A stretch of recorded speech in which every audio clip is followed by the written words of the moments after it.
कांग्रेस नेता पवन खेड़ा की अग्रिम जमानत पर फैसला सुनाते हुए सुप्रीम कोर्ट की बेंच पर बैठे हुए जस्टिस जेके माहेश्वरी साहब, न्यायमूर्ति जी और जस्टिस एएस चंद्रकर साहब ने एक लाइन लिखी उस पूरे ऑर्डर में।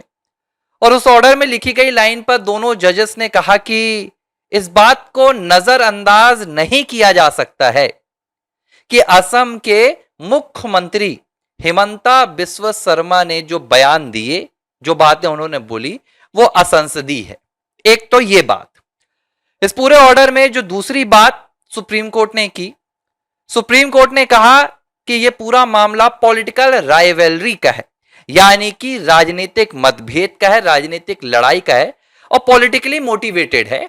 यानी कि पवन खेड़ा इस पूरे प्रेस कॉन्फ्रेंस के जरिए राजनीतिक लाभ लेना चाहते थे और ऐसा ही दूसरा पक्ष भी कर रहा है।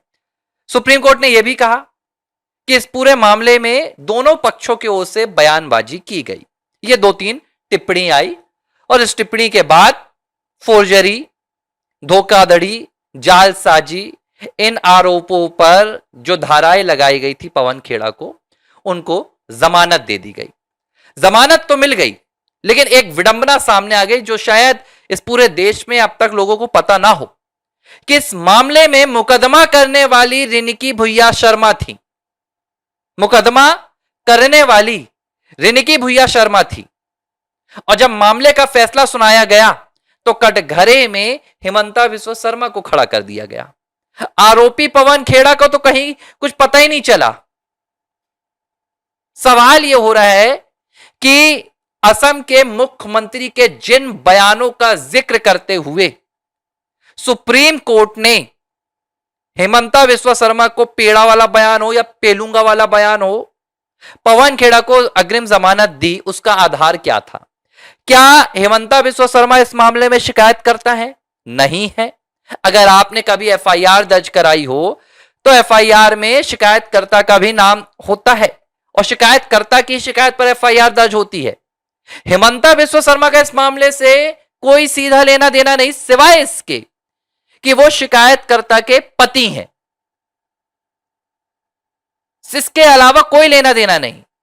बावजूद इसके सुप्रीम कोर्ट ने रिनिका भुइया शर्मा का कहीं जिक्र नहीं किया।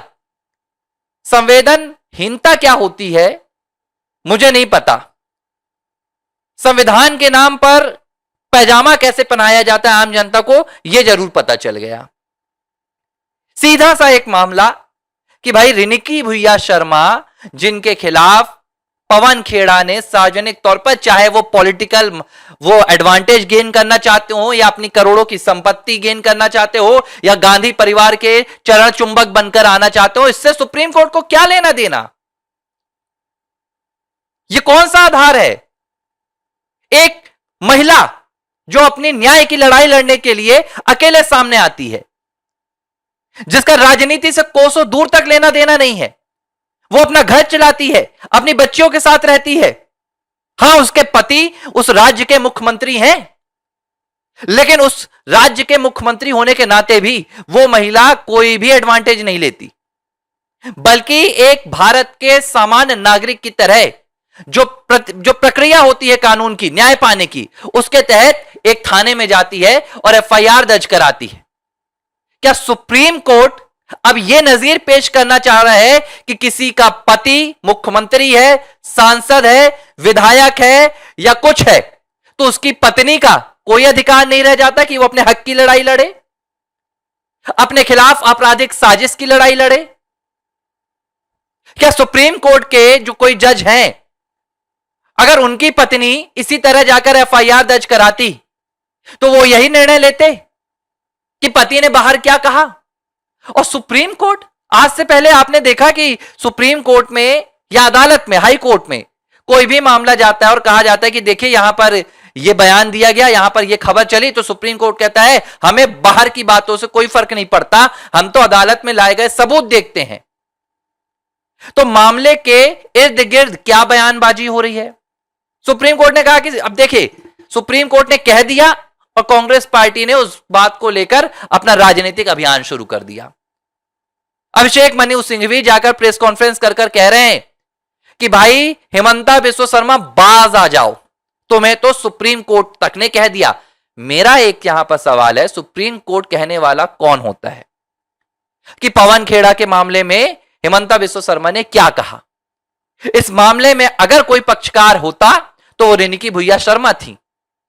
रिनिकी भुइया शर्मा का कहीं जिक्र नहीं है पूरे मामले में कि उनके ऊपर क्या बीती। अरे भाई, अगला व्यक्ति अगर इसी एवज में आकर कुछ गलत कदम उठा लेता, लेकिन नहीं, हमारी सुप्रीम कोर्ट को तो आदत हो गई है बड़े वकीलों की हां पर हां मिलाने की। अब सामने अभिषेक मनु सिंह भी बैठे हैं।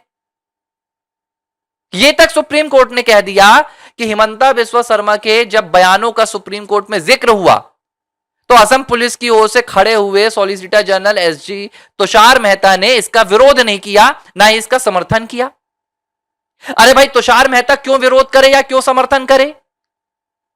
हेमंता बिस्वा शर्मा एक राज्य के मुख्यमंत्री हैं, एक राजनेता है। वो राजनेता की हैसियत से जो बोले आप दर्ज करो ना उनके खिलाफ मामला, हेमंता के खिलाफ। क्या पवन खेड़ा ने एफआईआर दर्ज कराई हेमंता बिस्वा शर्मा के खिलाफ? नहीं दर्ज कराई। सुप्रीम कोर्ट ने यह सवाल क्यों नहीं पूछा? सुप्रीम कोर्ट ने क्यों नहीं कहा कि अगर पवन खेड़ा इस तरह, हेमंता बिस्वा शर्मा इस तरह की बातें कर रहे हैं तो आपने हेमंता के खिलाफ एफआईआर दर्ज क्यों नहीं कराई? इसे काउंटर मामला क्यों नहीं बनाया?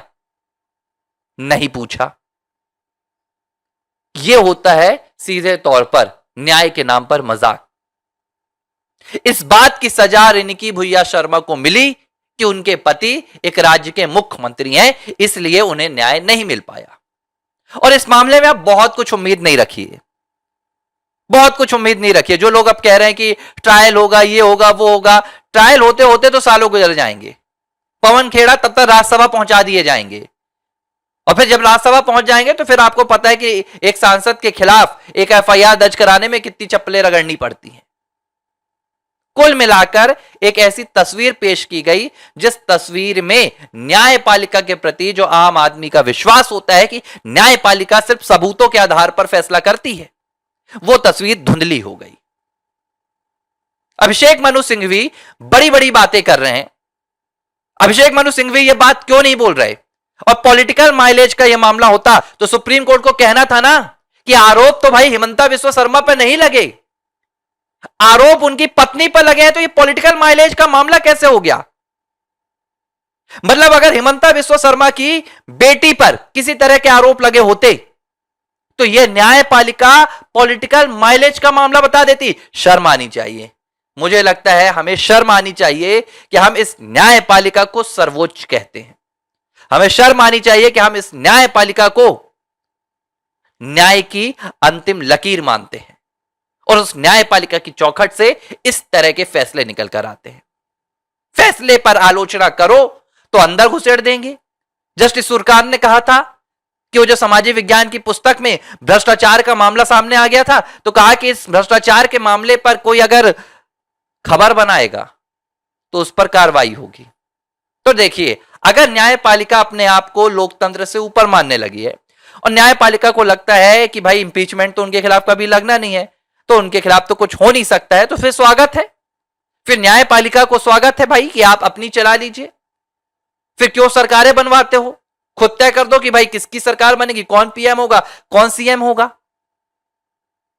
लेकिन आज जो फैसला आया उसने यह साबित कर दिया कि इस मामले में भले आरोपी पवन खेड़ा थे, भले इस मामले में एफआईआर पवन खेड़ा के खिलाफ दर्ज हुई, लेकिन सजा अगर किसी को मिली तो वो सिर्फ और सिर्फ एक महिला को मिली है जिसका नाम है रिनिकी भुइया शर्मा। एबीसी हिंदी न्यूज, आज ही जुड़िए हर खबर के साथ।